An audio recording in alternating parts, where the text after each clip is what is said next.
On February 3rd of 2025, I released a video about Inazuma's Raiden twins with the simple premise of answering the question, what the heck are A and Makoto? Long story short, after examining the major historical and cultural influences behind the demon gods Baal and Beelzebul, along with highlighting their undeniable parallels to Tevat's angels through shared lunar symbolism, I arrived at the conclusion that, while the Raiden twins are not angels themselves, they must belong to a species closely related to the angels. And whether through excellent foresight, or perhaps sheer coincidence, it ended up being one of the most well-timed propositions I have ever made on this channel. Because just a month later, on the 9th of March 2025, Genshin Impact's official social media accounts collectively put out a web event called Song of the Welkin Moon, which revealed the roles of three of the most important figures from Tevat's ancient history, the Moon Sisters Arya, Sonnet, and Kanon, or as the web event calls them, the Eternal, Iridescent, and Frost Moons. Now, it is currently unclear which of the three sisters corresponds to each of the moons. Until we get more information, I am going to stick to the standard naming order where Arya, Sonnet, and Kanon are the Eternal, Iridescent, and the Frost Moons respectively. Given their titles, it should be to no one's surprise that the Moon Sisters are related to several of Tevat's most prominent deities, dynasties, and heroes, with Beelzebul, the god of eternity, being an immediate first suspect. And make no mistake, this correlation is no coincidence, for it is these three lunar mistresses of poetry, music, and dreams who wove fate into the fabric of the starry night sky back in an era when the heavenly envoys who venerated the moons of frost, iridescence, and eternity walked the world amongst humanity as angels. Yet, the grand design they so carefully spun was unraveled, and their order was shattered by the very ones who once followed their will, since the demise of the lunar goddesses came through one of their very own angelic kin. As for the one whom the angels betrayed their order for, in the derelict masonry dock located at the southwestern base of the great volcano of Tolan, you can find the artifact set Finale of the Deep Galleries, which recounts the tale of the first angel and the traveler from beyond.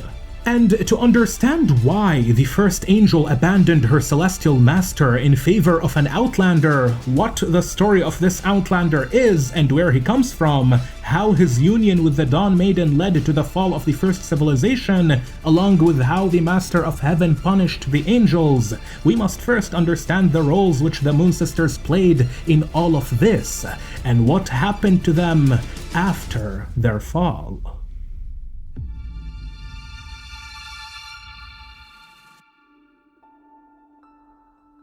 The legend of the Moon Sisters, regardless of what form or name it takes, is one that can be found in artifacts, books, and folktales from all over the continent of Tevat, which, if anything, is a testament to the influence that these lunar deities once had. In the Mondstadian book Heart's Desire, the fox-eyed lady names the sisters as Arya, Sonnet, and Kanon, and from Liwi's moonlit bamboo forest we learn that they governed the night sky. Xiphos' moonlight reveals that they were goddesses of fate, and one of the angels who used to serve them tells the god Amun that the number of moons should be 3. As a matter of fact, the Eternal Moon's legacy lives on to this day through Inazuma's archon Beelzebul, the god of eternity. And if we are to look to the farthest reaches of her realm in Tsurumi Island, we will find this mural left behind by a long-forgotten civilization, and it roughly reads, "You are called the powerful Trivia, and you are called the moon by your borrowed light." Although the mural script is written in Tevat's equivalent of Latin, I want to specifically focus on the usage of the term trivia, meaning 3 ways, as it is the Roman epithet of Hecate, who was, amongst many things, a goddess of the moon in ancient Greece. The imagery of the moon is extremely prominent in the lore of Inazuma, and yes, while the same can be said about the rest of Tevat, along with almost every culture on Earth, the apparent tie that Makoto and A have to the Eternal Moon and her angels, combined with the nation's Japanese cultural influence, gives Inazuma a unique edge. During the Great Narukami offering, Yaimiko tells the traveler about the Hyakumonogatari Daikai, or more commonly, the Hyakiyaku, inspired by the Japanese night parade of 100 demons. She explains that her predecessor, Kitsune Saigu, organized the grand gatherings of yokai for drinking, and the yokai would then take to the night sky, blocking out the moon and turning the evening into a moonless night. The Kitsune in general are a species with great affinity towards the moon. Saigu sings praises of the moonlight's beauty, and she, along with her fellow Hakushen descendants, became the keepers of the sacred sakura at the Grand Narukami Shrine. The Japanese Yozakura celebration perfectly captures these aspects of Saigu's character. It's a spring tradition observed at nightfall, where friends and family gather beneath sakura trees to admire the delicate glow of their petals under the soft moonlight, all while enjoying drinks and food. Some of the snacks you can expect to find during Yozakura include these white peach jelly, shrimp mentaiko arare, and springtime senbei. And if you want to get your hands on all of these springtime treats and much more, then look no further than the sponsors of this video, Tokyo Treat and Sakurako, since their mission is to help everyone experience the best exclusive and traditional Japanese snacks from anywhere in the world and delivered straight to their doorstep. Tokyo Treat and Sakurako are monthly subscription boxes themed around Japan's seasons and celebrations. Every month you will receive a new box filled to the brim with delicious food items catered towards the ongoing theme. And this April, the current theme is very fittingly designed around the beautiful moonlit sakura. Luckily for me, I live next to a forest full of cherry trees, so I know exactly where I'll be taking these boxes when those trees fully blossom. First, we've got Tokyo Treat. This is a snack box that focuses on exclusive and time-limited Japanese treats. They do an excellent job at curating the best of Japan's flavors during their production season, allowing you to experience these snacks as if you were buying them in Japan. Expect to find limited edition Kit Kats, like these matcha latte ones, ponzu soup noodles, and night-themed Twilight truffle chips. I personally like these Sakura matcha wafers and Sakura Castella cake. With every Tokyo Treat box, they also provide a booklet detailing all of the items found inside, along with a bunch of cool and fun facts about Japan and its celebrations. Now, if you are more like me and prefer authentic and traditional sweets, pastries, teas, and desserts, then Sakurako's got your back, since they work closely with local artisans, confectioners, and snack makers to deliver you their finest goods. Ever since trying them, I have always been a big advocate of Sakurako and the tea they get from Takayanagi Seicha. This time around, in the spirit of moonlit spring, Takayanagi Tea House are bringing their Asahina Matcha, a high-grade tea cultivated under shade, then stone ground into fine powder. With every new Sakurako box, you will also receive a new useful souvenir in the form of home goods and tableware. In April, we get a ceramic wagashi plate decorated with sakura flowers from the artisans of Gifu. But this sakura wagashi plate is not the only cherry blossom themed item in April's box, because if you know anything about springtime in Japan, they love their cherries, son. We've got Sakura Wagashi, Sakura Boro cookies, Sakura Shrimp Senbei, Sakura Cream Cookie, Sakura Mendelin, Sakura Dorayaki, Sakura Chocolate Cookie, Sakura Mochi, and the perfect item to go with your Asahina Matcha, the Sakura Hibiscus Tea. Yeah, this box was probably designed by Sasuke Uchiha or something. In total, you will find 20 snacks in each box, accompanied by a monthly booklet detailing each item, along with the names and locations of the Japanese artisans who crafted them. The booklets also feature new insights into Japanese culture, history, and traditions. Tokyo Treat and Sakurako have consistently proven to me the quality of their products. This, combined with their determination to help everyone enjoy and experience Japan's seasons from the comfort of their home, makes them both fantastic options. And if you ever feel like skipping a month, then the option to pause or cancel is always available, which is cool. So, if you want to get your hands on some of the best authentic and traditional Japanese snacks, then use code MYNAMEFORNOW on the screen right now for $5 off on your first Tokyo Treat and Sakurako boxes through my links in the description. Thank you to Tokyo Treat and Sakurako for sponsoring this video, and now, perhaps it's time I tell you about the first of the angels. Although the legend of the three moon sisters permeates across Tevat through many mediums and in many different forms, including the ones I discussed earlier, there is one very special retelling of their fall which has not only caught my eye several times in the past, but has indeed been the source of countless discussions over the years since Genshin's release. The story in question makes up Volume 4 of the Records of Jueyun, a book written by a woman whose pen was touched by the heavens themselves. Or so she claims. Anyway, here she is. Her name is Wu Yuan. She likes hanging out beside these Guardian Yaksha statues, and she is really cool because she gathers ancient folktales from all over Liyue, then condenses them into short stories in her books. In her chapter titled Mountain Spirits, Wu Yuan records how in ancient times, before the Adepti came into being, even before Rex Lapis fought all other gods for dominion over the lands of Liyue, the Seelies found in today's wilderness knew an entirely different existence. One where they had beautiful physical forms and possessed great wisdom. Thanks to the Byakuyakoku collection and the artifact set Finale of the Deep Galleries, we know that this period was the Primordial One's first era, a unified civilization established after the first Descender defeated the ancient dragons and banished their king beyond the boundaries of the world. On a side note, I find it quite interesting that Kukulkan refers to the Primordial One as a Reaver. However, that alone is probably a video for another time. In that era, the Celestial Envoys, the Angels, built great palaces across the land, guiding humanity and bestowing upon them the decrees of heaven. Back then, the three lunar goddesses of fate still exchanged places in navigating the silver carriage across the night sky, yearning for the embrace of their only love, the morning star, at the arrival of every dawn. The King of Heaven made the angels beautiful as the morning's light, and granted them authority over the land combined with a duty to offer themselves fully to all life in the world. To that end, the angels were bound by omni-elemental crowns, signifying their divine mandate. But then, one angel dared to break the rules, and that's how Genshin got its first anime protagonist. Much to the dismay of the once inexorable fate, a god who could defy it descended upon Tevat, sowing seeds of treason and rebellion in the hearts of the angels against their absolute master. Not long after, the Primordial One's eternal age would meet its end, when the ancestor of the Seelies swore a vow of union with this traveler from afar under the lunar palace. For even the almighty King of Heaven could have not foreseen the power of fury.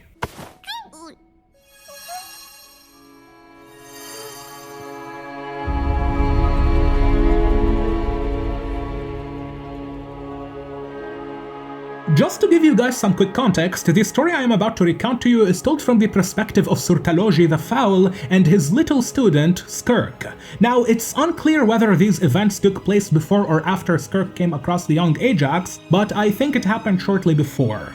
The artifact set, Finale of the Deep Galleries, reveals that Surtaloji, who in case you don't remember him, he is one of Kanria's 6 Pygmies, those being the 5 evil sinners plus the Twilight Sword Dainsleif, sent Skirk on a mission to look for the whereabouts of a certain extremely important Voyager. And while she was gathering clues along the trail that Surtaloji told her to search, Skirk uncovered several profound secrets regarding Tevat's history. Turns out, a really long time ago, some cosmic nerd, an immortal space scribe, was chilling in deep space meditation, cataloging dying civilizations like some kind of intergalactic historian. But then, she spots a flickering light from an unremarkable little world at the edge of the spiral arm. This world was sheltered by the wings of a great dragon king. This scribe, this Voyager, had documented the demise of countless civilizations in the cosmos, but the light of this single dragon shone brighter than all civilizations she had ever seen. And so the Voyager went, "Ooh, hey there, handsome," and she slid into his DMs. She spoke to the Dragon King of many secrets, and revealed to him that his world was doomed to eventually be swallowed by the cold tide of chaos, drowning all life and song. "Forsake this world fated for ruin," she said, "and journey with me beyond the stars." Yet, the Dragon King was strong and proud. He replied to her saying, "Though these tiny lives may seem of no significance to you, for me they are the very meaning of this universe." In other words, Nibelung was a Giga Chad. That's my king, guys! My king! Fast forward, and when the Voyager comes back, everything is different. The dragon's gone, his soft white radiance was split into 7 colors, Heaven's got a new management team, and now we've got angels flexing celestial authority like they own the place. The new winged one whom the Voyager found ruling the radiance of the 3 moons instead of the Dragon King is the same heavenly reaver that Kukulkan tells Little Buddy about, and we have previously heard of the Supreme God through many different monikers, such as the Usurper King, Phanis, Primordial One, Heavenly Principles, First Descender, etc., etc. The Voyager saw that the Heavenly Reaver bound the world with 4 shackles, a reference to its 4 shining shades of life, death, time, and space. So instead of disturbing the new king, she quietly cast her consciousness into the body of a young man with humble origins. Oh, and he had star-shaped pupils. The Voyager then found herself walking amongst the hustle and bustle of humanity in their glimmering city of gold. In the meantime, the High Council of the Golden City were busy dealing with their own problems. Apparently, some of them had greatly angered the angels for daring to question the progress of knowledge. So the priests and leaders convened to determine who held the blame so that they could cancel them by sacrificing them to the heavens. Then, the star-eyed young man starts aura-maxing by walking into the middle of their chamber and preaching some gospel to those fools. After destroying their entire worldview with facts and logic, the High Priest tells him, "Okay bro, chill out, go argue theology with an actual angel or something." The priests give him the address to the first angel, who was waiting next to an ashen silver tree. In case you thought this ashen silver tree is Sumeru's Irminsul, that's probably not the case, because a Skirk later down the line finds the husk of a silver tree, and the implication in the story is that the husk she found is the same tree which the first angel was waiting beside. I also want to point out that the way in which the star-eyed youth met the first angel next to an ashen silver tree heavily parallels how Remus would later find the angel Sibylla guarding a silver tree beneath the high waters. This coincidence is noteworthy because Remus would go on to create the Remurian Empire, where Remuria is the name of Tevat's 3rd and previous samsara cycle as described by the Narzisenkreuz Ordo, while the Golden City that sent the star-eyed youth to the first angel belonged to the ancient Hyperborea, which is the name of the first samsara. Speaking of the Narzisenkreuz Ordo, their founder, René de Petrichor, hints that the name of the star-eyed youth whose body the Voyager inhabits is Ajax. That would make him Ajax the hero, not our Tartaglia Ajax the fool. Fool here comes from Fatui, it's not an insult.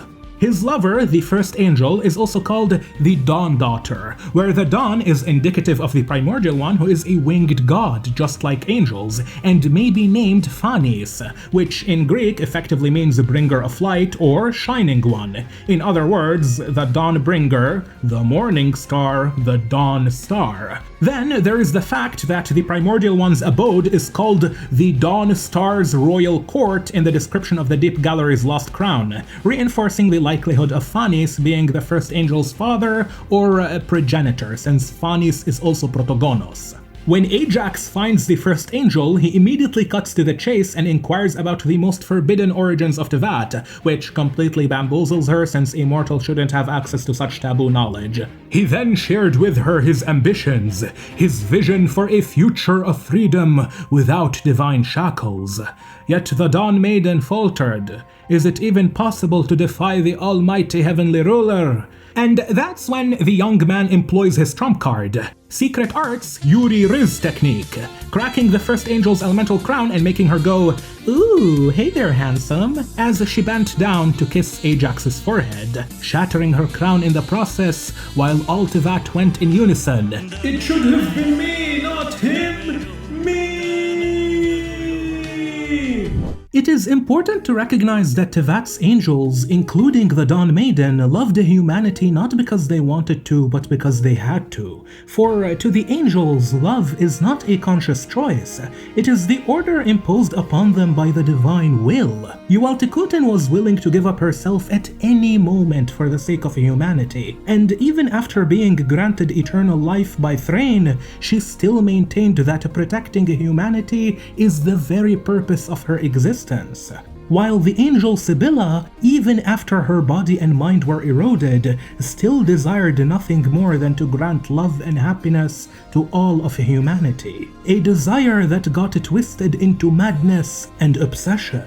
This reality is quite sad when you put it into perspective, since the angels are closer to a highly sophisticated large language model than they are to people with hopes and dreams. Their lives are akin to a tool like a spanner or a painter's brush, objects that have no reason to exist beyond fulfilling their specific task. And although the angels display a capacity for consciousness, reason, and logic, they appear to be incapable of deviating from their objectives: to love all beings of the earth, to guide humanity in accordance with heavenly laws, and to deliver divine revelations upon the people. As such, the angels are no different from tools in the workshop of the gods.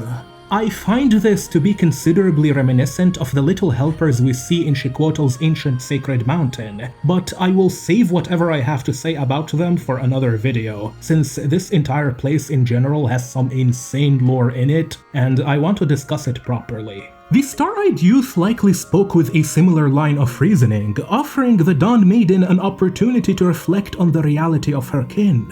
This very act was a miracle in truth, for when her eyes met the young man once more, she, for the first time ever, understood true love, and was freed from the all-reaching grasp of the heavenly principles.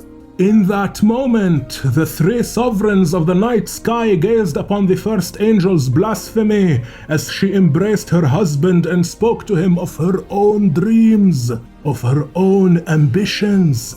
Despite this, the lunar goddesses kept their silence, knowing fully well that the Almighty would brook no quarters in punishment. That brings us to the romance arc, where Ajax might have made some angel babies with the Dawn Maiden. There are some Paradise Lost references and a whole lot of Tower of Babel references, but we're not gonna worry about those for now. Soon after, the Dawn Maiden passed down the secrets of creation to humanity, and in the Golden City, the furnaces of the deep galleries thundered day and night. Human artisans spun fallen frost moonlight into flawless flesh and blood, creating countless face spirits upon the bones of giant beasts. Probably the bones of dragons if Egeria's creation of the Oceanids is anything to go by. Those humans were likely the ancestors of the Frost Moon Scions, who currently reside in Nodekrai since they both worship the Frost Moon. Furthermore, I would exercise caution before jumping to the conclusion that the Fae mentioned in Deep Gallery's Moment of Oblivion are the same as the ones who worshipped the White Tsar, Snezhnaya's first cryo-archon, since those original Fae are said to have been annihilated by the Heavenly Reaver once they caught wind of humanity's transgressions upon their domain. After all, the authority of creation was theirs, and theirs alone. The Primordial One was also pretty pissed off at how some humans and angels screwed the ecosystem of Tevat by bringing forth abyssal calamity. So after mending the land with divine nails, the king decided to deport most angels from heaven. But that's not all, boys and girls. After getting kicked out, the angels were effectively castrated by making it legitimately illegal for them to love any single person, or else they turn into these floating blobs we call Seelies. Pretty massive lore reveals in the finale of the Deep Galleries. Regardless, there are still a few loose ends I should tie. For instance, what did the Voyager and the Dawn Maiden really do that warranted such a severe response from the Heavenly Principles? And more importantly, how is it all related to the demise of the three Moon Sisters? Fret not, I will explain all of that. But first, I am going to have to take you on a geoarchaeology trip with my favorite lord of geo and history, Big Dong Zhang. Crumble!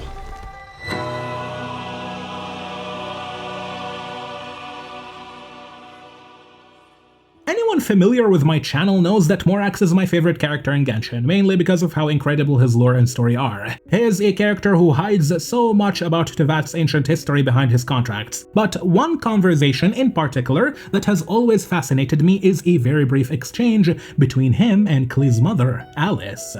In Volume 2 of the Tevat Travel Guide, Alice writes of how when Zhongli was showing her around Jueyun Karst, she found the terrain there to be very amusing. According to her observation, the stone pillars she saw looked like they belonged deep underground and not above the surface. Alice elaborates by telling Zhongli that if the underground water reservoir was drained and used to flood the area, perhaps these ruins would return to where they should be, at the bottom of the seafloor. What surprised me the most about this was Zhongli's response to Alice's theory, where he couldn't hold himself from laughing profusely. And look, Zhongli is not a melancholic character, he does crack a few jokes and smile every once in a while, but he is definitely a very stoic man, so busting out a good old laugh isn't something he does on the regular. Therefore, Morax's reaction leads me to believe that Alice was right on the money in her observation of the area, and the reason Morax started laughing is most likely because what she said reminded him of the ancient world he remembers in his youth. A world long forgotten in the distant past. You can't blame a 6,000-year-old guy for not expecting anyone to know about these kinds of stuff in the modern era. Now, the area around Jueyun Karst, just as with much of Liyue, has been heavily terraformed by the Geo-Archon since Morax greatly altered the landscape of his nation following the conclusion of the Archon War, especially when it comes to the altitudes of certain geographical locations. Take Mount Tianheng, for example. This entire mountain and its surrounding area were once submerged beneath the sea until Rex Lapis raised it up to the surface. The implication here is that this whole location upon which Liyue Harbor now sits would have been some kind of a gulf at one point in time. Maybe the Gulf of Tianheng? Who knows? Morax's actions must have invoked the ire of all the sea gods and monsters who ruled that portion of the sea, since it would have been viewed as a trespass upon their domain. Nonetheless, all such gods were eventually either felled by the Lord of Geo or pinned beneath his spears in Guyun Stone Forest. If you examine the ruins found in Guyun, you will quickly realize that they share the exact same architectural style as the ones Alice tells Zhongli about in Jueyun Karst. Aside from appearance though, do you know what else is special about the Guyun ruins? They were, at some point, submerged beneath the sea, which is where Alice implies the ruins at Jueyun should also be. Do you see how cool this is? I hope you now understand why Zhongli was laughing. This witch really knows what she's talking about. Anyway, these ruins at Guyun, Jueyun, and even Salterai are clearly distinct from those of the Gueli assembly established by the demon gods Morax, Hagentus, and Marcosius, indicating that they belonged to a different culture or even a different civilization entirely. The biggest clue we have is all the Celtic symbolism and iconography displayed on these ruins, as this gives us an easy method to identify them elsewhere. And we sure as heck are gonna need to do that, since outside of Liyue, these exact same Celtic ruins can be seen in Malstad, Vindagnir, Serai Island, Narukami Island, all over the Sumeru Rainforest, Temple of the Thousand Winds and the Nameless Isle, Jinren Island, Wuwang Hill, next to the Oceane Drodea of Lok, Fort Mumei in Yashiori Island, Seigetsu Pool, Salterai, and most importantly, Tsurumi Island, where the murals of the moon are located. The sheer diversity of geographical areas where evidence of these ancient Celtic-inspired cultures are seen is enough to let us at least humor them as being the ruins of the Primordial One's first unified civilization. However, further examination of this possibility shows that this is not what the developers intend. Of the three Moon Sisters, the first to fall was the Eternal Moon, and upon the moment of her death, the heavens and earth were thrown into chaos, where great floods covered the land, causing the very mountains to erode. This was Tevat's first deluge, so to speak. Now, take a look at the depictions of human settlements during that time. It's difficult to precisely pin down what type of buildings they are due to the drawing's simplicity, but they most closely resemble Ionic and Doric peripteral temple structures seen in Hellenistic architecture. This isn't surprising whatsoever, as it aligns with Tivat's unified civilization, which was inspired by ancient Greece, as evident by the land of Byakuya-Koku, which belonged to that civilization prior to the Great Calamity that took the Eternal Moon's life. Beyond Enkanomiya, this architecture is also seen in Fontane's Beryl region and on the Snezhnayan island of Hisi, located deep within the northlands of Nodkrai. The Frostmoon Scions who occupy that area trace their lineage back to the era of the Golden Realm, which should be the same as the Golden City that the Voyager walks in after inhabiting the body of the star-eyed young man. And this Golden City, from which the Frostmoon Scions' ancestors hail, was definitely part of the first civilization, considering how angels talked to humans directly and in person. Another important place where unified civilization ruins are found is deep beneath the chasm in Liyue, where some of the buildings there were completely overturned by the catastrophe, a testament to not only the raw force of the incident, but also the speed at which it all happened. In the world quest, Paleontological Investigations in the Chasm, the Amurta ecologist Khedive tells the traveler that based on the perfectly preserved condition of their skeletons, the marine fossils found in the chasm must have been buried underground in an instant. On Earth, such severe rapid burial events that lead to exceptional fossil preservation are known as catastrophic burial events in paleontology. In the fields of engineering and geology, we refer to them as abrutions, and the remains preserved in them are sometimes called smothered larger strata, depending on other specifications way beyond the scope of this video. These are extremely useful for reconstructing ancient ecosystems and understanding past climate changes, because based on the preserved creature's species, condition of burial, and type of rock it is preserved in, we can ascertain invaluable information regarding the depositional environment. The main causes for abrution are submarine landslides from tectonic shifts, volcanic ash deposits from massive eruptions, some of which are even bigger than the infamous Mount Vesuvius of Italy, rapid marine transgressions, anoxic events where oxygen is insufficient for decomposition, or even impact events from asteroids and comets. Although I am currently extremely tempted to joke around and say that the abrutions in the chasm were caused by an impact event from the fragments of the Eternal Moon crashing down after its destruction, sending out massive shockwaves and ejecting debris that buried life forms under layers of impact-generated sediment, which, by the way, would also align with the fallen meteorite mentioned in the chasm's legends from when Morax was young, which just so happens to be around the same time the Eternal Moon fell. And that's why the game is called Genshin Impact. Yeah, I am not going to make that joke for now.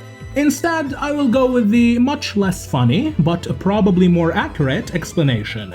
The Eternal Moon's death disrupted the tides so badly that it triggered a rapid marine transgression, or in simpler terms, a massive flooding event across the continent. As ocean waters surged inland, they carried fine sediments that settled over time, forming layers which buried and preserved the marine life swept along the rising shoreline. This aligns almost perfectly with the cataclysmic floods described in Tivat's ancient history, which are likened by the developers to the biblical deluge recorded in Noah's story. Nonetheless, this hypothesis of mine only accounts for what happened to the Primordial One's Greek civilization, which we already know quite a bit about thanks to areas such as Byakuya-Koku and the Hyperborea's Golden City. But what about the Celtic ruins that Alice and Zhongli discuss? To whom did they belong? And how did they end up in a condition not too different from their unified civilization counterparts? It is tempting to simply dismiss these mysterious ruins as being random reused assets. However, this notion crumbles quickly when we take a look at other ancient empires and kingdoms, such as the ones built by the god kings Remus and Al-Ahmar, both of which have their own very unique and very distinct architectural styles. Even the Caribbean's Old Mondstadt, which is part of Genshin's oldest areas in terms of game development, was made to be visually distinct from other ruins. Yet, simply by going east of the nation, we find the Thousand Wind Temple, with building designs identical to what we see in Dragonspine, Wuwang Hill, Zhueyun Karst, Sumeru's rainforest, and even Tsurumi Island out of all places. This leaves no doubt that the developers want the Celtic-inspired ruins to be recognized as part of their own distinct category, one that spanned vast territories, was ancient enough to know about and worship the three Moon Sisters, yet remained separate from the Greek-inspired unified civilization. And the best candidates I can currently think of behind their construction are the Angels. The word Seelie is Celtic in origins, since it comes from Scottish folklore, where it means fairy. But this is a very tiny detail in the grand scheme of things. The biggest thing you need to pay attention to is where the most major of these ruins got constructed, as they were built around or near major ley line trees. Take this cave, for example, the very place where Kana Kapatsir once nested on Tsurumi. We have all noticed these branches which grow after the traveler stabilizes the island's leyline disorders, but if you take a step back and look at the bigger picture, you will realize the wooden shell that the branches emerge from is actually the remains of what would have once been a tree trunk. And this thing was massive! If this is just the diameter of the base, imagine how tall it must have been stretching into the heavens. The same applies to the tree at Mount Vindagnir's base. The frost-bearing tree we see today is just a little sapling, relatively speaking. The mountain's original leyline tree would have been from here all the way to here, with approximately 11 meters of diameter to the other side and then up to the sky. Now, if you recall, while looking for intel in the mission Surtaloji sent her, Skirk came across the dead husk of a silver tree, heavily implied to be the same one next to which the Voyager met the first angel, just like how Remus met Sibylla when she was guarding a silver tree in the high waters, and just like how Yuvaltikuten is depicted protecting this silver tree in Natlan from an evil black dragon. Kitsune Saigu, whom I mentioned earlier, isn't an angel, but she does share their lunar affinity, and before Yaimiko, she was the one responsible for maintaining and protecting Inazuma's leyline tree, the sacred Sakura. This detail matters because Saigu spent a considerable amount of her time during Canria's cataclysm in the Celtic ruins while cleansing abyssal filth, since so many of Inazuma's important leyline nodes are found in or around them. We have evidence that at least one angel was involved with Salvindignir, while Tsurumi's pre-Thunderbird civilization worshipped the Moon Sisters, indicating some angel activity as well. Thus, our mysterious Celtic ruins are likely the palaces that the angels built in the ancient past around major points of interest, such as ley line trees to take care of and safeguard the ley lines. This would explain the higher concentration of their ruins around Sumeru's rainforest specifically, since this is where the heart of the leyline system, Irminsul itself, is located. The reason I told you all of this is because, as you are about to see, the distinction between unified civilization buildings and angel palaces matters a lot when it comes to reconstructing a coherent timeline of events for the fall of the Moon Sisters. However, I must warn you, Genshin's developers are more allergic to calendars than Asmongold is to water, and so unlike with Honkai Star Rail, Genshin barely has any useful concrete dates that we can go by aside from the occasional "it happened thousands of years ago." Therefore, in addition to all of the lore I have set up so far, I will also be making some major educated assumptions, yet assumptions they remain nonetheless. With all of that in mind, let me tell you how the second Descender changed the world.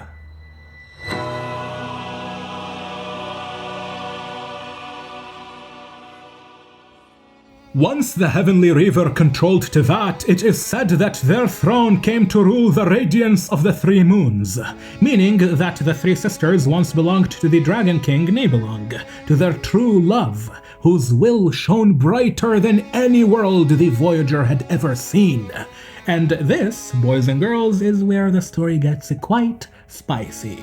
After Nibelung refused to abandon his world and go with her, the Voyager promised him to one day come back and see him again. Yet when she returned, the once radiant and proud king of dragons was nowhere to be found. Thus, she broke the rules of her kin by casting her mind into Ajax the hero, and found the first angel, a daughter of the dawn. To her, she spoke of the world's forgotten history and the tyrannical shackles that its new master had bound it with. Likewise, the Dawn Maiden broke the rules of her kin and cast away her divine crown into the earth so that she could embrace the young hero who extended his hand to her, promising to be her sword, shield, and companion in rebellion. Yet, this moment of betrayal did not go unwitnessed, for high in the halls of the stars above the clouds, the three Moon Sisters peered down upon the Dawn Maiden's sin with Ajax, a sight that ignited a longing still more audacious within their hearts. Look, even though I trust that the Voyager had nothing but good intentions for the inhabitants of Tevat, I firmly believe that her primary and overarching objective was to fulfill her vow of reunion with Nibelung. To those ends, the angels were a perfect stepping stone towards the last remaining members of the original order who yet retained any semblance of authority: Arya, Sonnet, and Kanon. Assuming they had their own avatars akin to how Irminsul has Boer, then wedding the first angel presented the perfect opportunity to meet them. If the Voyager managed to indeed reach the three sisters, perhaps she was able to convince them to help her bring back the old king they all long for. It is heavily implied in the moonlit bamboo forest that a great betrayal led the Moon Sisters to turn upon one another until at least two were slain in battle. And I truly wonder if in the yearning they bore in their hearts, they agreed to work with the Star-Eyed Youth to see that Nibelung is returned. However, one of the three sisters, the Eternal Moon, might have rejected this proposal. Perhaps she understood that the Dragon King they once knew was long gone. After all, eternity is the nearest unto the heavenly principles. Isn't that right? This may have provided her two sisters, who had not yet given up hope, enough reason to turn upon her and kill her. A great price indeed, but surely it would be worth it. Unfortunately, however, the Voyager could have never predicted the monstrosity that her old noble friend would become. The once radiant divinity who protected the world now bore the mantle of calamity, brandishing great dark wings that blotted out the sun. His cleansing white flame became a poison upon the land. Casting away his pride, honor, and reason, Nibelung had resorted to forbidden knowledge, believing that only it could grant him enough power to stand against the heavenly principles. It was then that the seven sovereigns and all dragons who yet remained rallied towards the battle cry of the returned king, who now held the power of the abyss, initiating a great war of vengeance that turned the earth upside down, destroying most of the first civilization and bringing the world itself to the brink of collapse. And it is during this war that I suspect the iridescent moon was slain, and its crimson shadow sunk into the abyssal depths. The angels likely gathered around all the major ash and silver trees, shielding them from the tides of destruction and cataclysm, to preserve as much of the ley lines as possible. This would explain why those areas did not sink beneath the earth like the rest of the first civilization. In the end, Nibelung would once again come short of victory, for he was defeated a second and final time by the Heavenly Reaver, who made sure that the Dragon King would never again return. Yet this victory came at a massive cost. Tevat was decimated by abyssal corrosion, and the Heavenly Reaver was so gravely wounded that they could no longer suppress the world's resentment with absolute authority. The Frost Moon, having seen what became of her two sisters, succumbed to grief, ceasing to turn, as nations faltered and fell into ruin. With other options exhausted, the eternal throne of heaven cast down divine nails to mend the land, destroying what remained of civilization in the process but ultimately salvaging Tevat itself. For her role, the first angel was stripped of both name and form, while a curse was laid upon the remainder of her kin to meet her same demise if they ever loved a mortal again. As for what happened to the Voyager, little can be speculated. I mean, this is why Sortaloji is looking for her. Perhaps in the body of the star-eyed youth she possessed, Ajax went on to build the kingdom of Kandria. Or, assuming she is the one who came after, then she allied with the heavenly principles to carve the 7 Gnosis out of the corpse of the currently mysterious third descender. Furthermore, it is unknown what happened to the iridescent moon after her death, and how she may be connected to Kandria's crimson moon. However, the legacy of the eternal moon appears to have been passed down to the Raiden twins of still and transient eternities. Now, whether they were created from the remnants of the deceased moon or if they simply inherited its ideal of eternity is up for debate. But assuming it fell straight down, then Byakuya-koku would have been located around the same area of modern Inazuma where the current god of eternity, Beelzebul, rules, and that's worth keeping in mind. Regardless, it appears that there is yet hope. For a new moon is prophesied to rise, and I do wonder if she is the powerful Trivia mentioned in Tsurumi Island. Like I said at the start of this video, Trivia is one of Hecate's epithets, and in ancient Greece, Hecate was a goddess of witchcraft. Mind you, ancient Greek witchcraft was considerably different from medieval European practices. However, witches are known to use cauldrons, and in the blessing of the Welkin moon, we can observe a female figure waving her staff to grant us primogems at the start of every day. Behind this gentle lady is a crescent moon and what appears to be the sun, a sight not too dissimilar from the sun eclipsed by the Trivia on Tsurumi Island. Fun fact, this was originally going to be an hour and 30 minutes long and cover a bunch of other topics which will get their own time to shine in the not-so-distant future. Initially, this started out as a video about Scaramouche, and you can kinda see some of the skeletons of that theory scattered around if you were paying attention. But regardless, I decided to save that discussion for later and instead go over the fall of the Moon Sisters. I would also like to once again thank Tokyo Treat and Sakurako for sponsoring this video. They are both excellent options for anyone who wants to experience exclusive and authentic Japanese sweets, pastries, teas, and snacks in general, many of which are prepared by local artisans. So, if you want to get your hands on these boxes, then check them out in the description and feel free to use code MYNAMEFORNOW on the screen right now for $5 off on your first order and support the channel while you are at it. Of course, massive thanks to everyone who supports this channel on Patreon, and thank you for watching till here. For now, I've been My Name for Now, and I will catch you in the next time. Take care.